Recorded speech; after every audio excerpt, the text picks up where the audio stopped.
Bonjour à tous. Deuxième vidéo dans la série des vidéos sur Google Assistant, probablement la dernière. Je voulais faire une vidéo axée sur la partie domotique, donc gestion de l'habitat via Google Assistant. Alors en l'occurrence ici sur la version smartphone de Google Assistant, qui est ni plus ni moins que ce que peut faire Google Home, mais en version donc sur votre téléphone. Donc je vous conseille, si vous ne l'avez pas vu, de regarder en cliquant sur le petit i la vidéo précédente qui présente Google Assistant dans les grandes lignes, en tout cas ce qu'il est capable de faire.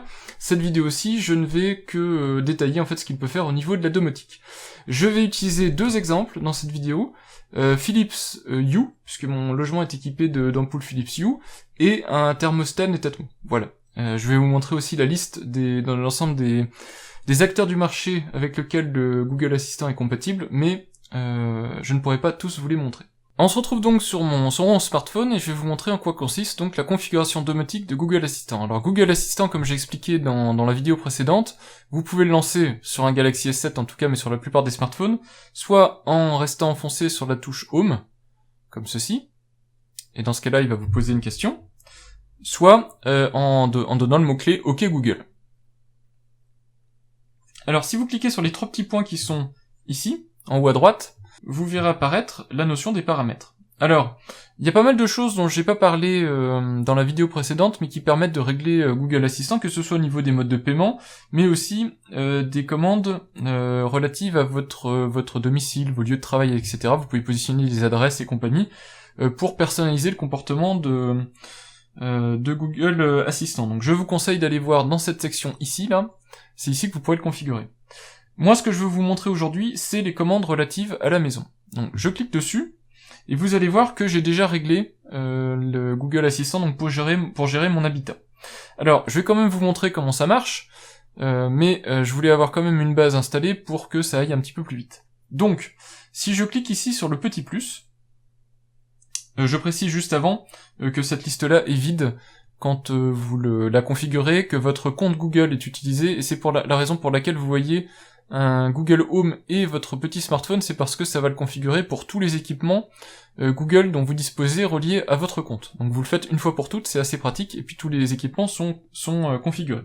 Donc vous cliquez sur le petit plus, et je vous laisse lire l'ensemble des acteurs du marché donc qui se sont intégrés avec Google Assistant. Voilà, donc la liste est plutôt longue, là je suis arrivé au bout.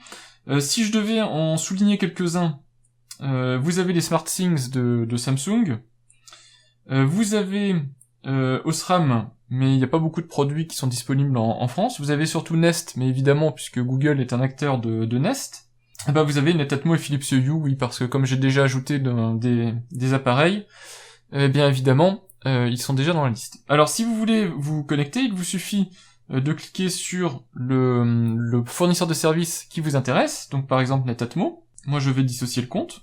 Voilà, alors pour les besoins de la vidéo, j'ai sacrifié mon compte Netatmo et je vais le resynchroniser avec vous pour vous montrer comment ça marche avec un compte. Ensuite il faudra adapter en fonction du fournisseur de services que vous voulez ou de la marque. Donc je choisis Netatmo, et en fait ce qui va se passer c'est que on va me rediriger vers le portail d'authentification de Netatmo, donc avec utilisateur et mot de passe, je me connecte, et Netatmo va me demander si le service en question, donc ici Google Assistant, s'il peut accéder à quelques données spécifiques à mon appareil connecté. Donc en l'occurrence ici c'est un thermostat, donc régler le thermostat et accéder aux températures de la pièce. Donc je vais lui dire oui. Le compte Netatmo va être associé à mon compte Google, et automatiquement les appareils compatibles vont être ajoutés à Google Assistant. Alors des fois il faut recommencer, ça crache, mais impossible de se connecter, etc. Recommencer l'opération, mais vous devriez arriver ici, et en fait Google Assistant fonctionne par pièce, donc il va vous dire vous avez un thermostat, il faut lui attribuer une pièce. Donc moi je vais mettre le thermostat dans le séjour, ok, et l'appareil va être associé à la pièce. C'est très important pour pouvoir déclencher les commandes, il faut absolument que vos appareils appartiennent à des pièces. Voilà. Et donc vous verrez ensuite donc que l'appareil ici est présent, Et tout est bon. Maintenant, on va regarder la liste que j'ai. Donc, j'ai un compte Netatmo et un compte Philips Hue. Donc, j'ai un thermostat et beaucoup d'ampoules. Vous verrez, quand je dis beaucoup d'ampoules, j'ai tout ça. Donc, c'est pour ça que je l'ai fait en prérequis. Chaque équipement, vous pouvez le renommer de manière à ce que ce soit facile pour vous de l'appeler. Donc, en particulier, par exemple, cette lampe ici, elle a un pseudo. Le pseudo, je l'ai renommé en buffet, parce que c'est mon ampoule de la lampe qui est sur le buffet du séjour. Donc, je l'ai appelé buffet pour pouvoir la nommer. Donc vous pouvez la renommer et l'assigner à une pièce, je l'ai mis dans salle à manger, buffet. Comme ça je peux dire allume le buffet, allume la lumière du buffet, ou allume la salle à manger. Ce sont toutes des commandes que Google va pouvoir comprendre. Vous pouvez évidemment, comme c'est le cas ici, assigner plusieurs ampoules à une même pièce, de manière à pouvoir allumer globalement une pièce ou éteindre globalement une pièce. Et vous avez aussi des commandes globales, du genre, il me semble c'est bonne nuit, vous dites bonne nuit, ça éteint toutes les lumières du logement. Voilà, vous avez aussi un récapitulatif ici des pièces, donc vous avez les pièces, et le nombre d'appareils connectés aux pièces. Évidemment, vous pouvez ajouter, enlever des pièces. Une fois que c'est fait, j'ai plus qu'à dire « Ok Google, quelle est la température du séjour ?» Le chauffage est réglé sur 18,5 avec une température ambiante de 22 degrés. Voilà, et donc vous venez de connecter Google Assistant à votre compte Netatmo, ce qui est extrêmement pratique. Et comme vous avez vu, c'est facile à faire. Voilà, je vais vous mettre quelques petits exemples pris avec ma caméra pour vous montrer l'allumage des lumières, l'extinction des lumières, et aussi la lecture sur la lecture et la configuration du thermostat. Mais en gros, on a fait le tour, vous connaissez l'essentiel maintenant pour un thermostat Netatmo et pour des ampoules Philips Hue. Ok Google, quelle est la température du séjour ? Le chauffage est réglé sur 18,5 avec une température ambiante de 22 degrés. Ok Google, réglez la température du séjour sur 20 degrés.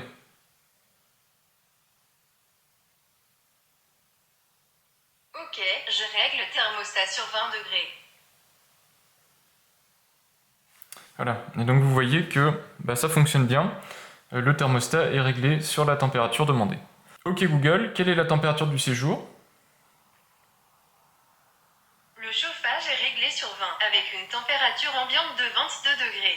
Alors maintenant qu'on a vu la gestion du système de chauffage avec le thermostat Netatmo, je vais vous montrer avec l'intégration Philips Hue la gestion des lumières.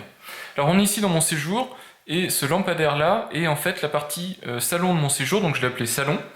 Et il est composé de deux ampoules, donc vous avez ici le lampadaire haut, l'ampoule que j'ai appelé lampadaire haut, et ici l'ampoule que j'ai appelé lampadaire bas. Donc les ampoules sont pilotables individuellement, et en groupe, si je commande avec salon. Alors c'est pas évident de se rappeler des commandes Google pour piloter de la lumière, donc je vous mettrai le résumé qui apparaît ici à mon écran. Donc moi c'est pour pense-bête. Il y a essentiellement tamiser, augmenter. Alors tamiser c'est pas logique parce qu'on s'attendrait à diminuer. Et puis vous avez des commandes pour modifier la lumière. Alors je vous montre en exemple ce que ça donne. Ok Google, allumez le salon. Compris, j'allume 2 lumières. Ok Google, tamisez le salon à 10%. Compris, je règle la luminosité de 2 lumières sur 10%. Voilà, donc avec tamiser et augmenter la luminosité, vous pouvez jouer sur tous les paliers que supporte Philips Hue. Vous avez aussi la possibilité de changer la couleur. Alors la possibilité de changer la couleur en français marche assez mal parce qu'en fait, normalement il faut s'exprimer avec le verbe mettre. Donc mets telle ampoule à telle couleur. L'astuce c'est de dire mettre au lieu de mets. Donc ok Google, mettre lampadaire haut en bleu. Ok, je change la couleur de lampadaire haut sur bleu. Voilà, bon c'est pas des commandes qu'on utilise au quotidien. Ce qui m'embête, c'est qu'avec Philips Hue, en fait, vous avez la possibilité de régler la température de la couleur blanc. Donc vous pouvez avoir du blanc chaud jusqu'au blanc froid. Et en fait, c'est une commande qui n'est pas supportée. Mettre salon en blanc froid.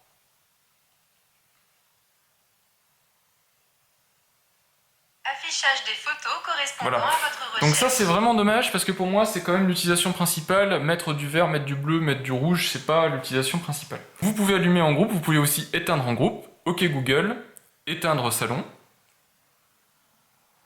Compris, j'arrête 2 lumières. Ok Google, allumer lampadaire bas. Très bien, j'allume lampadaire bas. Voilà, et vous voyez que les lumières se rallument exactement comme elles étaient restées. C'est pas une intégration Google, c'est tout simplement le fait que Philips, votre pont Philips Hue se remémore des couleurs choisies. OK Google, allumer lampadaire haut. OK Google, allumer lampadaire haut. OK Google, allumer lampadaire haut. Voilà, donc il y a des petits soucis, en particulier donc tout ce qui est quelque chose, ça il ne comprend pas, donc je vous conseille mettre. L'autre souci que j'ai trouvé c'est rouge, c'est vert pardon. Si vous voulez mettre une couleur en vert, je vais vous montrer. OK Google, mets lampadaire bas en vert. Je sais pas si vous voyez ce que ça donne. Voici au niveau... quelques photos correspondant à votre recherche. Voilà, au niveau compréhension, c'est terrible, c'est très très mauvais. OK Google, mettre lampadaire bas en vert.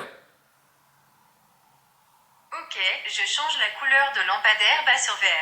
Voilà, donc même s'il n'a pas compris la couleur vert, il a quand même réussi. Et des fois, il comprend Anvers, la ville d'Anvers, il vous donne plein d'informations sur la ville d'Anvers, donc si vous voulez aller la visiter, je me demande s'ils n'ont pas fait un partenariat déguisé.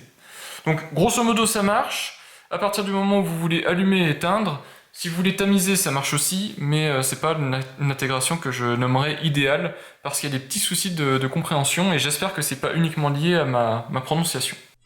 Voilà, donc c'était la petite démo qui vous montrait Google Assistant en action dans mon logement. Pour le moment, je suis encore un peu bridé parce que Google Assistant ne fonctionne qu'avec les fournisseurs de services qui ont bien voulu s'intégrer avec Google. Et j'utilise personnellement dans mon logement du Z-Wave piloté par ma box JDOM, et JDOM n'est pas encore compatible Google Assistant, donc il y a une grande partie de mon logement que je ne peux pas piloter. Et vous avez vu que même pour les partenaires Google comme Netatmo qui a pourtant de quoi intégrer ces API avec Google Assistant, eh bien vous ne pouvez pas piloter certaines parties des fonctionnalités comme la station météo par exemple. Voilà, donc c'est encore un petit peu limité, mais malgré tout c'est extrêmement prometteur pour le futur et surtout très facile à mettre en place pour n'importe qui. Donc j'espère que ça vous a convaincu et que la vidéo vous a plu. Voilà, je vous remercie de l'avoir regardé, et puis je vous dis à bientôt pour de prochaines vidéos et de prochains tests. Au revoir.